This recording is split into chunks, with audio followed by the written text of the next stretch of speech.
Hi, welcome back to the Handmade Life with Harvey and Co. It's dinner time, so I thought I would do another home recipe.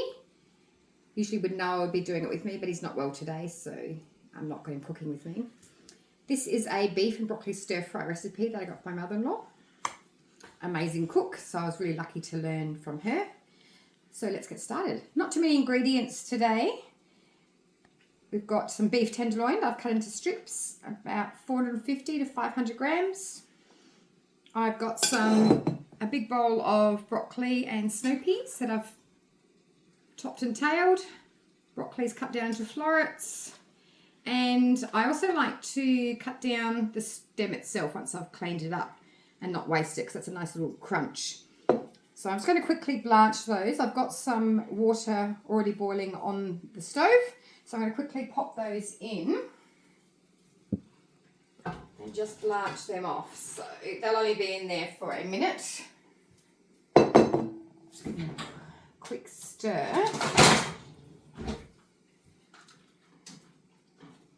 Let that boil, and then I'll pop them out back into that bowl to get ready for the rest of what we need to do. So I've got a large sliced onion. I've got both 4 chopped garlic cloves, which I've just chopped myself. Sometimes you can cheat and just use the minced, but I don't think it gives as much flavour in this meal, so I tend to try and just chop them myself. And I have a tablespoon of grated ginger as well. Fresh, both fresh in that regards. I've got 300 mils of a beef stock, and to that I'm going to add 2 tablespoons of soy sauce. If I can get the jar open. There's 1 and 2. And I'm also going to add in a tablespoon of cornstarch. And what that will do is it'll help thicken up your sauce when we add it in at the end. As usual, it goes everywhere.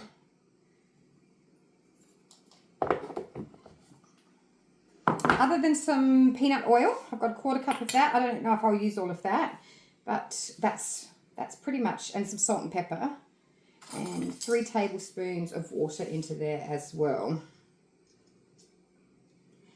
Usually I would dissolve the cornstarch and the water together and put it separate, but I don't think it matters that much. You can do that if you like, but I'm happy just to mix it all in together.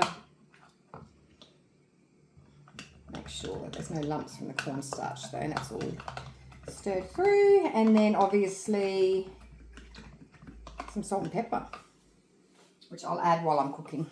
Okay, that's pretty much us ready to go. I'll take just check on that quickly. You want it to stay still nice and bright green. We don't want to overcook it, so I'm going to take that off and strain that back into my bowl. So you still want it nice and crisp and bright green.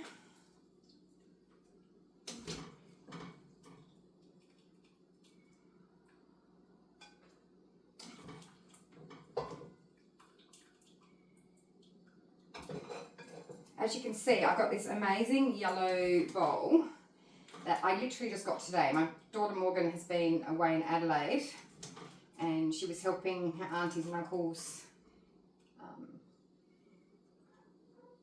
get together all of her grandparents' things. They're both going to a retirement home now. Not retirement home. Let's try another word. Morgan, remind me. Assisted living. Assisted living, thank you. Facilities. And discovered this bowl, which I've always loved. Grandma Morgan, she used to make pastry in particular and bread dough in this bowl. Ooh. And I think you said you did research, it's either from the 1930s or 50s. I think it's probably more likely from the 1950s, which is, Grandma would have brought this over from Wales with her when she emigrated to Australia in the 60s. So I really wanted that, A, because I love cooking, but it's one of the good memories that I have growing up. and what Grandma used to use. But this said particularly her pastries and her bread making, which was great. So I've got that just sitting to the side. So what I need to do now is I need to get my oil and I need to heat it. I've got a wok ready to go. Let's go into it. And it needs to be what they call, the oil needs to be smoking. So it needs to be really hot before I put my beef in. I'm not going to use all of that oil. So I think with cooking with the wok, I don't tend to use as much as I normally would. And if I need to, I'll add some more before I put the veggies in. So what I'm going to do is I'm going to saute that just for very quickly, constantly for 2 minutes before I start adding in some of my other ingredients. So I'll get started on that and I'll be back in a moment.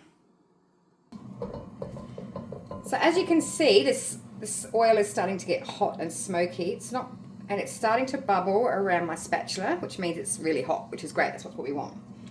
So we're just going to go and throw in that beef.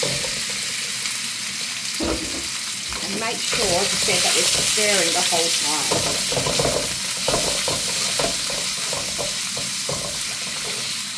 I'm going to let that just sit for a second. And while I do that, before I keep stirring, to get the heat come back up, I'm going to put on my salt and pepper. Excuse me, sorry Morgan, I'm just going to get that around. And I like really well seasoned meat, so I'm going to put a good amount of salt and pepper, thank you, Morgan, on there as well. Not too much salt though, because there is salt in the broth.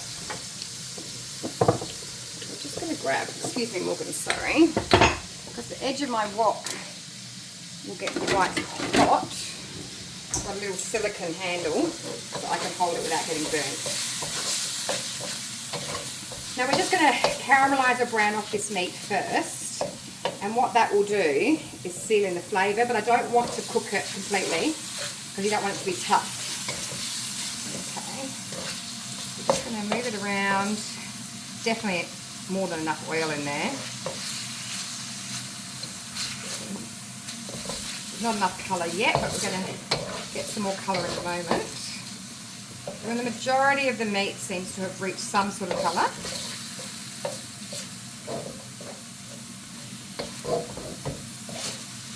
looking pretty good. I'm going to get the garlic and the mince, the minced garlic and garlic. Let's try that again. Minced garlic and ginger, and we're going to throw that all in there as well. And it's going to start smelling amazing with all of those aromatic flavours. Be careful at this point not to burn your ginger and garlic though, because we tend to get, particularly the ginger will get a bit of a bitter taste, and we don't want that. We want flavour, fragrance, but not bitterness.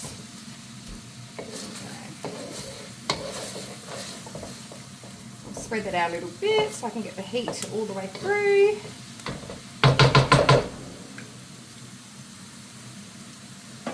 Alright, so now we're going to throw in our onion as well and get some colour happening on that. Make sure it's all broken up.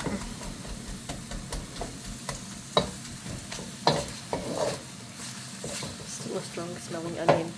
Yeah, Morgan's just commenting, I'm usually like really good with onions and I don't cry at all, but this one, it got me. So I was really glad I chopped it up before I started filming because, yeah, not great. Just a very strong smell. Very, very strong smell, you're right. So I'm going to just do that for a couple more minutes and I'll get back. We'll have a look in a minute. And we're back. All right, so now we're going to pop in our blanched broccoli and snow peas. And we're going to give that, look at that bright colour, it's amazing with the beef and the onion. Just throw that in, toss it for a little bit, make all our garlic and ginger get through with the onion and the beef. And we really don't need to cook that very long because we still want our veggies to be nice and crisp. If that's not something that you want, then cook it for a bit longer, but traditional Chinese vegetables are quite crisp still, keep all those nutrients. And then we're going to slowly add in our liquid.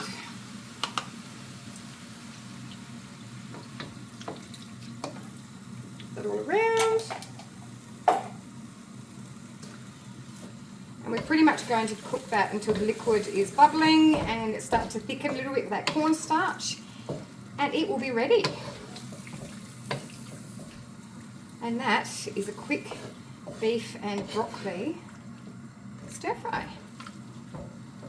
I'll get that to thicken up and we'll come back with the final result. Ready? Yep. And there we go. Beef and broccoli stir fry with rice. My mother-in-law's recipe. My family loves this one, and hopefully if you try it, you will too. Check out the caption for the ingredients. Please like, subscribe, and share if you like. Okay, see you next time. Bye.